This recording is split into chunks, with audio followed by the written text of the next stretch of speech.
सबके अंदर जो है मायूसी की लहर दौड़ गई। कल से ही लोग जो है उनकी सेहत को लेकर जो है उनकी ज़िंदगी को लेकर दुआएं कर रहे थे। मंदिर, मस्जिद, गिरजाघर, दरगाह, हर जगह कोई ऐसी जगह नहीं बची थी जहां पे उनके लिए लोग दुआएं नहीं कर रहे थे, क्योंकि जाहिर सी बात है कि आशा भोसले जो है वो किसी पार्टिकुलर एक तबके, एक समाज, एक मजहब के लिए नहीं थी, बल्कि उनके गाने, उनके अल्फाज, उनके शब्द, उनके गीत, उनके नगमे वो हर एक के लिए थे। सिर्फ देश में ही नहीं बल्कि विदेशों में भी जो है आशा भोसले के चाहने वालों की तादाद बड़ी ज़्यादा थी और वो सभी जो है उनकी जो है सेहतयाबी के लिए जो है उनमें दुआएं कर रहे थे। लेकिन मालिक को कुछ और मंजूर था। 92 साल की उम्र में उन्होंने आखिरी सांसें ली। फिर उसके बाद जो है लोग जो है गम में डूब गए हैं। अब की बात करें तो मैं इस वक्त बिचखंडी हॉस्पिटल के बाहर ही मौजूद हूँ। अभी भी जो है उनके रिश्तेदार, बाकी लोग जो है सभी का आना जाना यहाँ लगा हुआ है और बताया ये जा रहा है कि उनका अंतिम संस्कार जो है मुंबई के शिवाजी पार्क के इलाके में किया जाएगा। अब तक की बात करें तो हॉस्पिटल में जो है उनके सारे जानने वाले जो लोग हैं, फिल्म इंडस्ट्री से जुड़े जो लोग हैं, उनका आना जाना शुरू हुआ है और जानकारी में ये बात सामने आई है कि उनकी जानकारी में ये बात सामने आई है कि उन्हें जो कल यहाँ से जो है उनका पार्थिव शरीर जो है अंतिम संस्कार के लिए ले जाया जाएगा। अब तक की हॉस्पिटल के बाहर की बात करें तो पुलिस का पुख्ता बंदोबस्त है ताकि यहाँ पे जो उनके प्रशंसक हैं वो किसी भी तरह से यहाँ भीड़ भाड़ ना करें, ताकि लॉ एंड ऑर्डर को लेकर किसी भी तरह से कोई खतरा पैदा ना हो। उसके साथ साथ जो है जहाँ जनता की बात करें तो उम्मीद ये बताई जा रही है कि शिवाजी पार्क में जो है जनता के दर्शन के लिए जो है वहाँ पर उनको रखा जाएगा, ताकि उनके पार्थिव शरीर को जो लोग हैं, उनके चाहने वाले लोग हैं, वो उन्हें देख सके। आशा भोसले जिस तरह से उन्होंने अपनी ज़िंदगी और अपनी ज़िंदगी के जो अपने पेशे के साथ उन्होंने उम्र के आखिरी दौर में भी जो है उनकी जो जुड़े रहीं, उसके साथ साथ जो है आपको मैं बता दूं कि उनके जो गाने, उनके नगमे, उनके गीत वो जो अभी भी जो लोगों के दिलों पर राज कर रहे हैं, पहले, अब और उनके न रहने पर भी जो है उनके गाने हमेशा से सुने जाएंगे, वो जिंदा रहेंगे। हमारे साथ बने रहिए। I have Hansraj Hans. He's a very well-known Punjabi singer. Hansraj Hans जी, शुक्रिया हमारे साथ जुड़ने के लिए। आशा जी चली गई हैं और बहुत ही दुखद खबर है, आप क्या कहना चाहेंगे?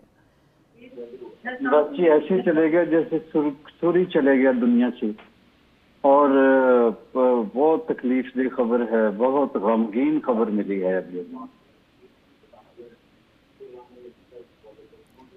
हंसराज हंस जी, आशा जी की उम्र तो 91 थी, बट उनकी जो लेगेसी है, उनके बहुत बहुत फेमस गानों की हम बात कर रहे थे।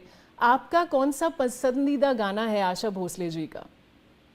उन्होंने जो भी गाया जी बहुत अच्छा गाया, हजारों गाने गाए हैं जी, क्या एक का क्या जिक्र करें। बहुत मुस्लिम ये ऐसे तीनों बहनें ऐसी हैं जैसे संगीत की मशीन बना के भगवान ने इनको भेजा। वो तो सरस्वती का साक्षात रूप थे लता जी, पाकीज़गी की सुर की इंतहा। ये वर्सेटाइल बहुत थे, चुलबुला भी गाते, किसी लैंग्वेज में गाते तो वो अमर हो जाता। इनका किसी एक गाने का क्या जी, हर गाना इनका अच्छा था जी। हंसराज जी, आप खुद इतने फेमस सिंगर हैं और आपकी आवाज़ की तो मैं जितनी तारीफ करूं उतनी कम है। अगर आप कोई एक नगमा सुना सके आशा जी के गानों का हमारे दर्शकों को। अभी खबर मिली है नगमा, तो मैं किस दिन स्टूडियो में आ जाऊंगा, उनको श्रद्धांजलि प्रोग्राम रख लेते हैं। अभी मेरे से गाया नहीं जाएगा, अभी तो मिली है खबर जी जी तो बिल्कुल। बस ये प्रे है कि मालिक अपने कदमों में उनको जगह दे। ऐसे लोग कहाँ पैदा होते हैं। जंग का मौसम चल रहा, नफरतों का मौसम है, शोर चल रहा पूरी दुनिया में, संगीत और इल्म को उठा रहा, ऐसे लगता है जैसे क़यामत आ गई है दुनिया में। तो यही लोग थे जो छोटे छोटे गांव में गरीबी काट के, तंगियां मशक्कतें काट के, तो इन लोगों ने पहले देश में नाम किया, फिर इंटरनेशनली थे, पूरी दुनिया पे छा गए। और ये लोग थे जिनकी आवाज यानी पीस और अमन के लिए भी कमाल थी। लोग आर्टिस्ट जब बॉर्डर, सरहद, जात, धर्म क्रॉस कर जाता है तो वो लेजेंड और जीनियस हो जाता है।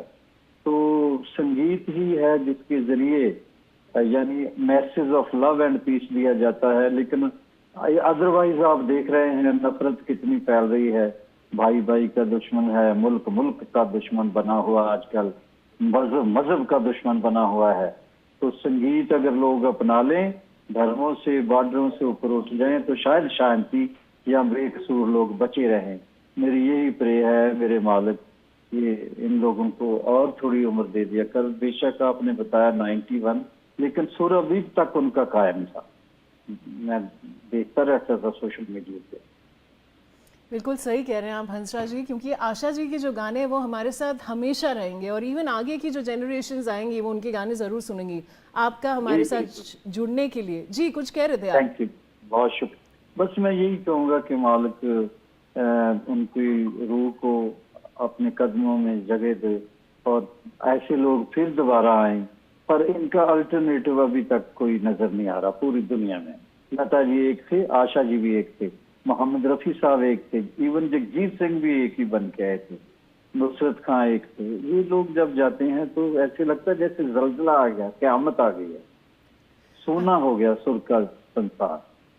हंसराज जी, मुझे आपको जाने देने से पहले आपसे बस एक और सवाल पूछना है, जो कि ये है कि वो आप सिंगर हैं, आप इस चीज़ को बहुत अच्छी तरह समझते हैं। जो आशा जी की वॉइस की क्वालिटी थी हंसराज जी, अगर बात की जाए लता जी की, उन्हें नाइटिंगेल कहा जाता था, बट आशा जी का जो यूएसपी था वो उनकी वर्सिटिलिटी थी।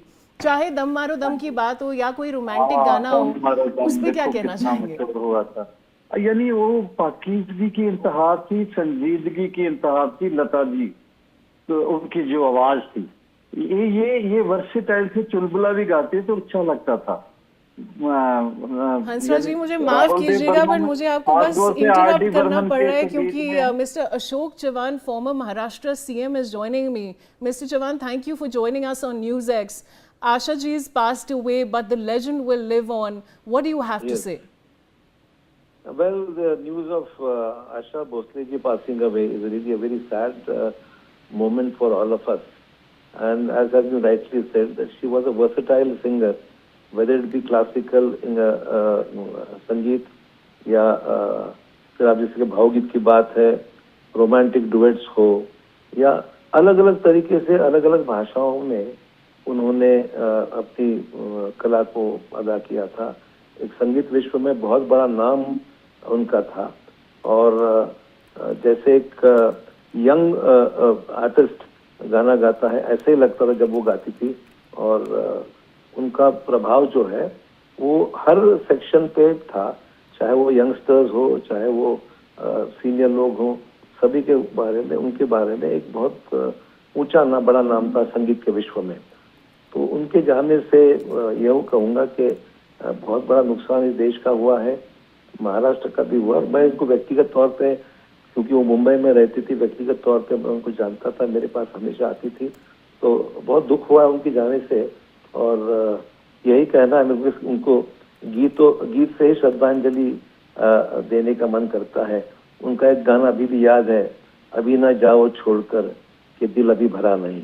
ये इनका गाना अभी भी याद आता है कि उनके इस मौके पर उनका जाना हम सब के लिए बहुत बड़ा नुकसान है। My condolences to her and to her family in this moment of grief that we have lost such a great artist.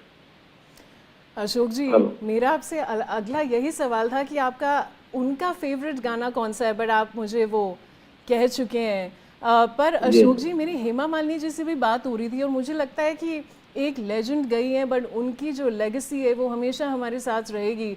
और मुझे लगता है कि she is lived a beautiful full life she is led. Yes, she has lived a long life, and after Lata Mangeshkar, she was the Mangeshkar family. She was the senior most, and of course, by her performance and merit, she was no less than any other bigger artist in our country. तो और खास करके मेरे तो व्यक्तिगत तौर पर उनसे हमेशा संबंध रहे हैं, तो उनका जाना हम सबके लिए एक पर्सनल लॉस है। शुक्रिया अशोक जी, आपसे बात करके बहुत अच्छा लगा। शुक्रिया आपके समय के लिए। And now viewers, on the demise of legendary singer Asha Bhosle, RJD leader Tejasvi Yadav has said, and I quote, "She was a renowned